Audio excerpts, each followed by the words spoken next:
السلام علیکم دوستوں، بسم اللہ الرحمن الرحیم۔ حضرت داؤد علیہ السلام کے زمانے میں ایک شریف النفس اور کمزور آدمی تھا۔ اللہ تعالیٰ کے حضور دعا کرتا رہتا تھا کہ مجھ غریب بے سہارا کو غیب سے روزی عطا فرما اور مجھے محنت و مشقت کے عذاب میں نہ ڈال۔ مریل گدھے پر گھوڑوں اور اونٹوں کا بوجھ نہیں لادا جا سکتا، پاؤں والا تو چل کر روزی پیدا کر سکتا ہے، اور جس کے پاس پاؤں نہ ہو اور اس کو تیرا ہی آسرا ہے۔ اے اللہ سب کی سننے والے ہیں، میں منہ سے ہی تجھ سے مانگ سکتا ہوں، لیکن مشقت کرنے کی طاقت نہیں رکھتا۔ بس یہی ورد و وظائف اس کے دن رات کی مصروفیت تھی۔ اس کا یہ عمل ہر عام و خاص میں مشہور ہو چکا تھا۔ لوگ طرح طرح کی باتیں کرتے۔ خدا نے ہر شخص کی روزی محنت و مشقت کے راستے اتاری ہے، لیکن اسے دیکھو ہاتھ پیر ہلائے بغیر خدا سے اپنا رزق طلب کرتا ہے۔ پیغمبر خدا کو دیکھو جنہیں اللہ نے معجزے بھی عطا کیے ہیں، خوش الحان ایسے کہ جن و انس چرند و پرند تو ایک طرف پہاڑ بھی متاثر ہوتے ہیں، باوجود اتنی شان کے وہ بھی بغیر مشقت کے روزی حاصل نہیں کرتے۔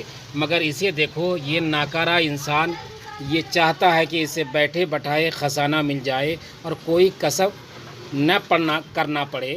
لوگ سو باتیں کرتے مگر وہ کسی کی پرواہ نہ کرتا، برابر اپنی آہ وزاری میں لگا رہتا۔ اس شخص نے دعا اور رونے دھونے کی حد کی کر دی تو رحمت خدا جوش میں آ گئی اور اس کی مراد بر آئی۔ زور سے دروازہ کھلا اور ایک گائے اس کے گھر میں گھس آئی۔ اس نے فوراً گائے کو پکڑا، ٹانگیں باندھ کر بے تامل حلق پر چھری پھیر کر ذبح کر دیا۔ پھر قصاب کو بلوایا کہ اس کو کاٹ کر بوٹیا بنا دے۔ گائے کا مالک گلی کوچوں کی خاک چھانتا ہوا گائے تلاش کرتا ہوا ادھر آ نکلا۔ دیکھا کہ گائے ذبح بھی ہو چکی ہے اور قصائی اس کی بوٹیاں کرنے میں بھی مصروف ہے۔ اس نے رونا دھونا اور چلانا شروع کر دیا، ارے ظالم، یہ کیا غضب کیا؟ یہ گائے تو میری تھی، تجھے بھلا کیا حق تھا اسے پکڑ کر ذبح کرنے کا؟ دعا مانگنے والے نے جواب دیا، سنو بھائی، زیادہ چیخنے چلانے کی ضرورت نہیں۔ میں برسوں سے اس دعا میں مصروف ہوں کہ اے اللہ میرا رزق میرے پاس پہنچا دے۔ اس نے دعا قبول کی، میں نے اسے خدا کا سمجھ کر ذبح کر دیا۔ یہ جواب سن کر گائے کے مالک کے غیظ و غضب کی انتہا نہ رہی۔ اس نے پہلے درویش کی خوب خبر لی، پھر اسے گریبان سے پکڑ کر حضرت داؤد علیہ السلام کی عدالت میں لے گیا۔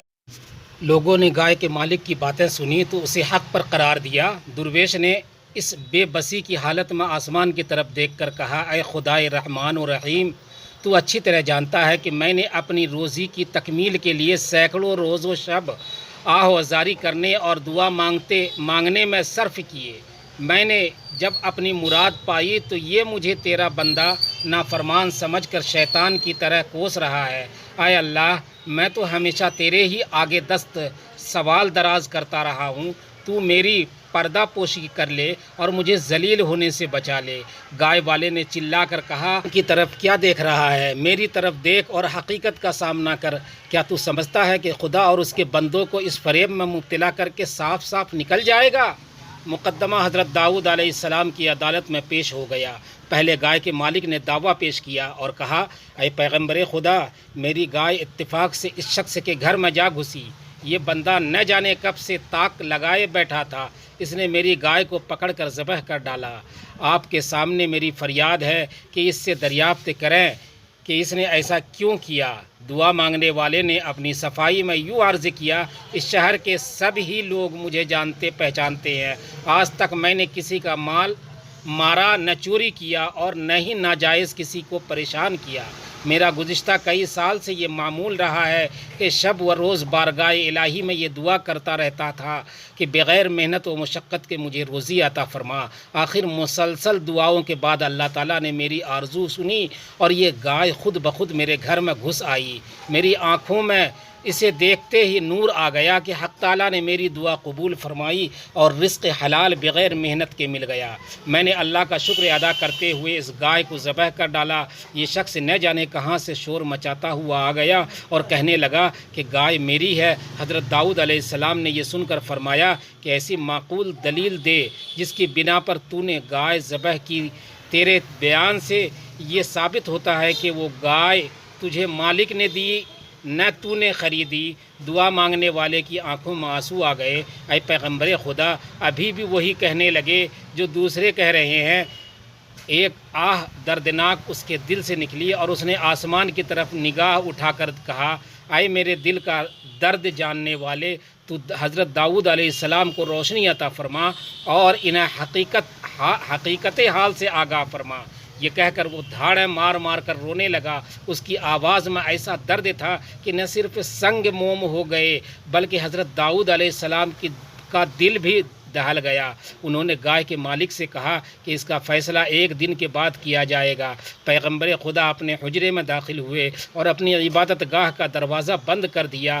ذکر و اذکار کے بعد اللہ عز و جل کی بارگاہ میں دعا کی کہ اے پروردگار، مجھے حقیقت حال سے آگاہ فرما۔ اللہ تعالیٰ نے اپنے نبی پر اسرار و رموز کھول دیے۔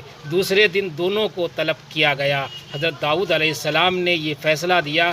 گائے کے مالک کو کہا کہ اس شخص کا پیچھا چھوڑ دے، اسے معاف کر دے۔ حق تعالیٰ نے تیرے گناہوں کی پردہ پوشی فرمائی ہے، تو بھی اس کی ستاری کا حق ادا کر اور اپنی گائے کی طرف سے صبر کر۔ حضرت داؤد علیہ السلام کا ارشاد سنتے ہی اس بدبخت نے کہا کہ حضرت، یہ کیسا حکم دے رہے ہیں؟ تماشائی پیغمبر خدا کے احکام کی اصل وجہ سے ناواقف تھے۔ ان میں سے دو آدمی کہنے لگے، اے اللہ کے نبی علیہ السلام، آپ کی ذات بابرکت سے ایسا صریح ظلم، ہم سب حیرت میں ہیں۔ بے قصور گائے والے پر اتنا عتاب آخر کیوں؟ اور جس نے ناحق گائے پکڑ کر ذبح کر ڈالی، اسے آپ نے بری کر دیا۔ حضرت داؤد علیہ السلام نے فرمایا، شاید کہ اب وہ وقت آن پہنچا ہے کہ اس گائے والے کے پوشیدہ راز ظاہر کر دیے جائیں۔ حضرت داؤد علیہ السلام سب کو دریا کے کنارے ایک پرانے گھنے درخت کے نیچے لے گئے۔ وہ گھنا درخت جس کی شاخیں آپس میں گتھی ہوئی تھی، سورج کی شعاؤں کو زمین تک پہنچنے نہیں دیتی تھی۔ کیا تم لوگ جانتے ہو کہ اس درخت کے نیچے ایک آدمی کو قتل کیا گیا تھا؟ یقیناً تم نہیں جانتے، البتہ وہ جانتا ہے جس نے اس زمین و آسمان کو پیدا فرمایا۔ حضرت داؤد علیہ السلام نے فرمایا، حقیقت یہ ہے کہ اس گائے والے نے اپنے آقا کو قتل کیا۔ یہ شخص اصل میں مقتول کا زرخرید غلام تھا۔ اس نے اپنے آقا کو قتل کر کے اس کے مال و دولت اور جائیداد پر قبضہ کر لیا۔